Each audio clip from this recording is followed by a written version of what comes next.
రేయ్, నేను నీళ్ళలో ముసల్లాంటోండి, ఏది నా దాకా రాకూడదు. వస్తే ఎవరిని వదలను. సరిగ్గా ఇచ్చి పడేశారయ్యా, లేదంటే నా కొడుకులకి బయలు లేకుండా పోతుంది. అరే తమ్ముడు పని చేయరా. చేస్తున్నా అన్నా. అయిపోద్ది. అయ్యా ఈ రోజుతో నా అప్పు తీరిపోయింది, రేపటి నుంచి పనిలోకి రాను. అప్పు తీరిపోతే పని చేయకూడదేంట్రా?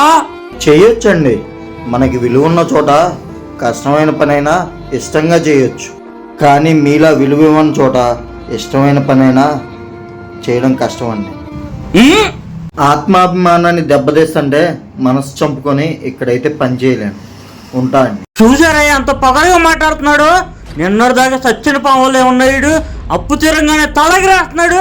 అయినా పర్లేదయ్యా, వాళ్ళ తమ్ముడు ఏడే ఉన్నాడు, జలసరాయుడు. ఆడెటు పని చేయడు. ఇంకా మీ అప్పు ఎప్పుడు తీరాలి? మన పర్మనెంట్ వర్కర్ ఒకడు ఉన్నట్టే అయ్యా. మీ వాడు భలే తెలివైనోడురా, డబ్బులు ఉంచుకొని కూడా ఆడొక్కడప్పే కట్టుకొని నిన్ను వదిలించుకొని వెళ్ళిపోయాడు. అయ్యా ఏంట్రు డబ్బులని కావాలేంట్రా ఇటొచ్చావు? మీకు ఇవ్వాల్సిన డబ్బులు ఇవ్వడానికి వచ్చాయ్యా. నాకు ఇవ్వాల్సినయా? ఎప్పుడో ఇచ్చేసావు కదరా. నా తమ్ముడు ఇంకా మీ దగ్గర బందీగానే ఉన్నాడు కదా, వాడిని విడిపించుకెళ్దామని వచ్చా. ఇడిపిస్తావా? వాడు ఎంత కట్టాలో నీకు తెలుసా? అయినా నీకు అంత డబ్బు ఎక్కడదిరా? మీ దగ్గర నుంచి వెళ్ళాక చిన్న షెడ్ పెట్టుకున్నా, దేవుడి దయ వల్ల బానే ఉంది.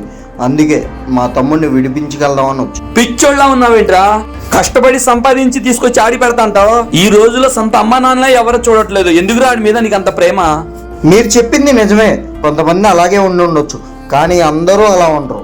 ఇక్కడ నుంచి వెళ్ళేటప్పుడు బాత్తోనే వెళ్ళా, వాడిని ఇక్కడ వదిలేసి వెళ్తున్నానని. కానీ నాన్న స్థానంలో ఉండి ఆలోచించి వాడి కోసం కసిగా కష్టపడి పనిచేసి వాడిని తీసుకెళ్ళడానికి వచ్చా.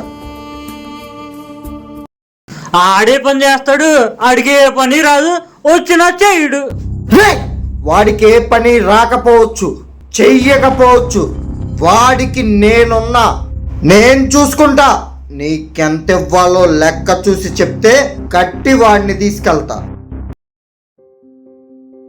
అయ్యగారు నేను కూడా పని మానేస్తున్నా, ఇది కట్టుకోండి, మీ దగ్గర ఎవరు చేయలేరులేండి, అక్కడ జాయిన్ అయిపోతా.